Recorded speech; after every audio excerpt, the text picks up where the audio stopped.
প্রশংসা আদায় করে নবীজির নামে একটা দরুদ শরীফ পড়ছি। সবাই মিলে মহব্বত নিয়ে প্যারা হাবিবের নামে পড়ি মুহাম্মদুর রাসূলুল্লাহ সাল্লাল্লাহু আলাইহি ওয়াসাল্লাম। সবাই পড়েন, আরেকটা বার পড়েন, সবাই পড়েন মুহাম্মদুর রাসূলুল্লাহ সাল্লাল্লাহু আলাইহি ওয়াসাল্লাম। পড়ছেন সবাই? আলহামদুলিল্লাহ বলেন। এবার উদার তাওবা, যারা ক্যামেরাম্যান আছে সবাই বসে পড়তে হবে, সবাই আলোচনা শুনতে হবে মনোযোগ সহকারে। একজন ক্যামেরাম্যান কথা বলে আমার মাহফিলে এটা হারাম, কথা বলা সম্পূর্ণরূপে নিষিদ্ধ। সবাই মনোযোগ নিয়ে শুনতে হবে। এই কথাটা এখন শুরু হবে কোরআনের কথা। মাহফিলের নাম কি? তাফসীরুল কোরআন মাহফিল। তাফসীর হবে বেসিক্যালি চারটা পদ্ধতি। সবাই একটু আওয়াজ করে বলেন কয় পদ্ধতি? আপনারা অনেকে হয়তো জানেন না, এই মাহফিলের অনুমতি নেওয়ার জন্য দুয়ারে দুয়ারে গিয়ে কর্তৃপক্ষের ঘুরতে হচ্ছে। এরা চুরি ডাকাতি করতে চায়, এরা চেয়েছে চুরি ডাকাতি কেমনে বন্ধ করা যায়, রাহাজানি ছিনতাই গুন্ডামি বদমাশি জুলুমবাজি কিভাবে বন্ধ করা যায়, সেই জন্য মাহফিল দিতে গিয়ে দুয়ারে দুয়ারে অনুমতি নিতে হয়েছে। ঠিক কি না? এমনি একটা মাহফিল হয়, কষ্ট করে যে মাহফিলকে তারা সাজিয়েছে, এই মাহফিলটা কারো কারণে নষ্ট হবে এটা অন্তত সবাই চাইলেও আমার মালিক চায় না, আমরাও চাইতে পারি না। ঠিক না বলেন? আপনারা আছেন তো সবাই মাহফিলে? সূরা তাওবা থেকে আপনাদেরকে কথা শোনাবো ইনশাআল্লাহ। পড়ে বলেন সূরাটার নাম কি? সবাই বলেন সূরাটার নাম কি? আল্লাহ রাব্বুল আলামিন ইরশাদ করেন আওয়ালা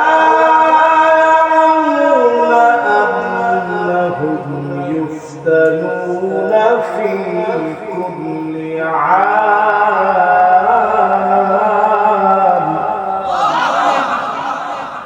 مرة أو مرتين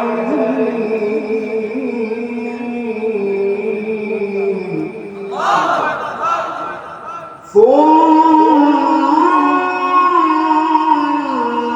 لا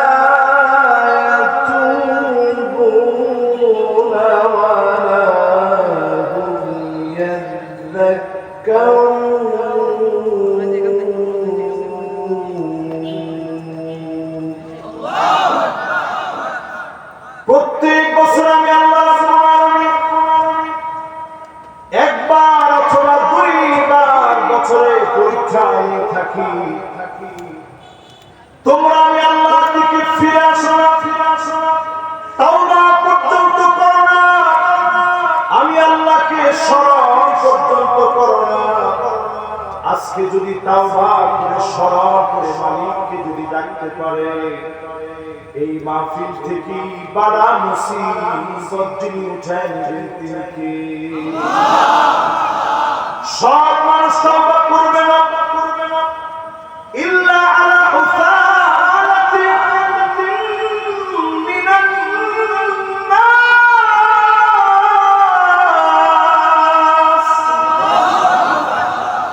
সব মানুষ ভালো হয়ে যাবে না।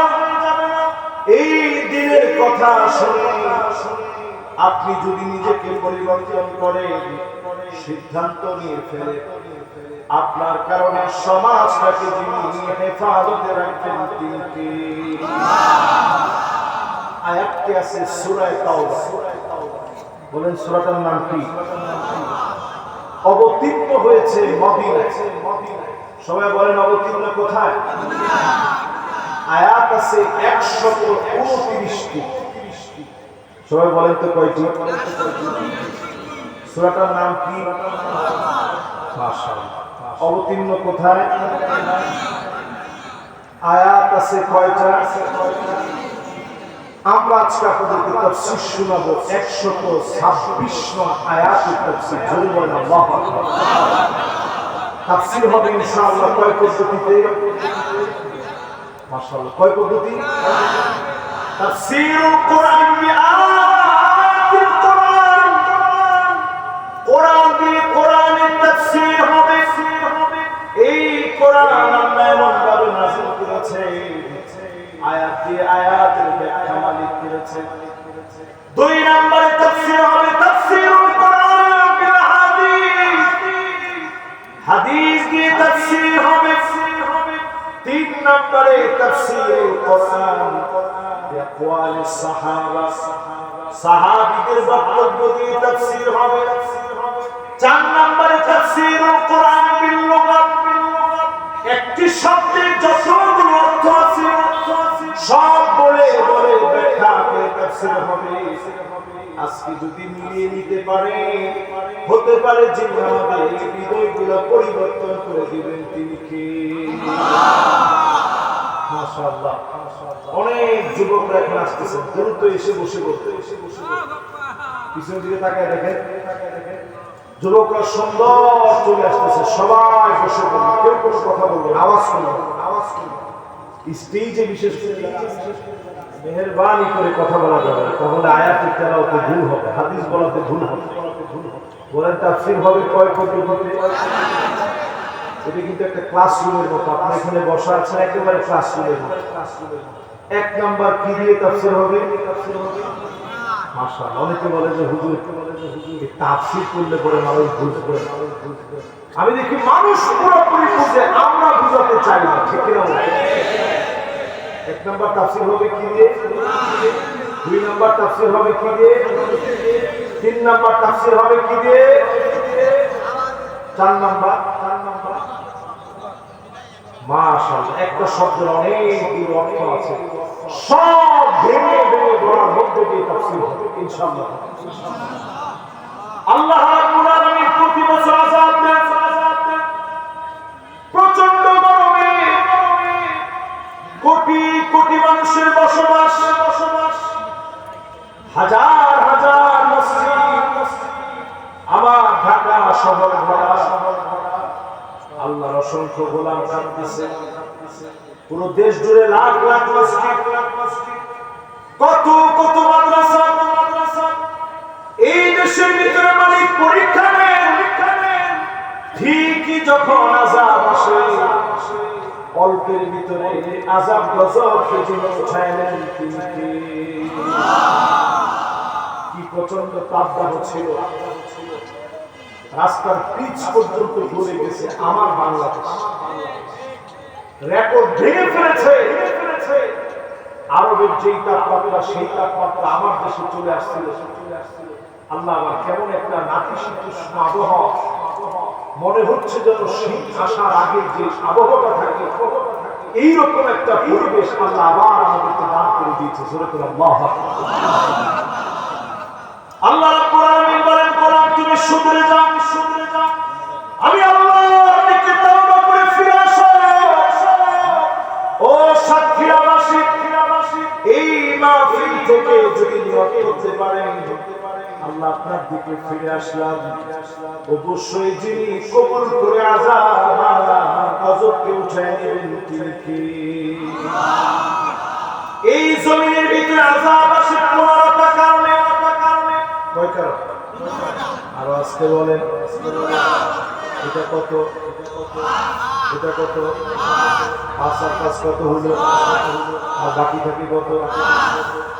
এক নাম্বার কারণ ইদা তুখিদাল ফাইদু আলা, জনগণের অধিকার নষ্ট করা হবে, জনগণের অধিকার নষ্ট করবে, জনগণের উপরে জুলুম করবে, এমন আলামতের কারণে যিনি আযাব গজব দিবেন তিনি কে?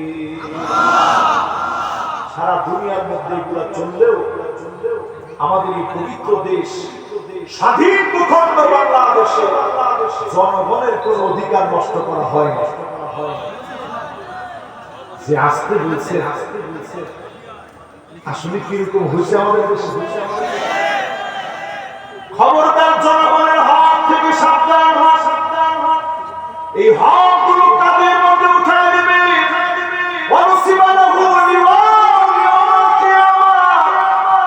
আল্লাহ কিয়ামতের দিন কাঁধে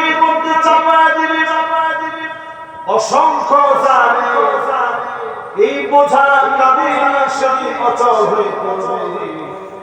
জালেমদেরকে তিন যিনি নিষ্পেষিত করবেন তিনি কে? এক নম্বর আযাব আসার কারণ এখন পৃথিবীর মধ্যে এটা আছে না নাই? জালেম পৃথিবীতে এখন কম না বেশি? আমি শুধু বাংলাদেশের কথা বলছি, মিশরের দিকে তাকায় দেখা প্রতিষ্ঠিত একজন হাফেজ কোরআন, যিনি নিজে শুধু একজন হাফেজ ছিলেন না, হাফেজ ডক্টর মুরসি রাহিমাহুল্লাহ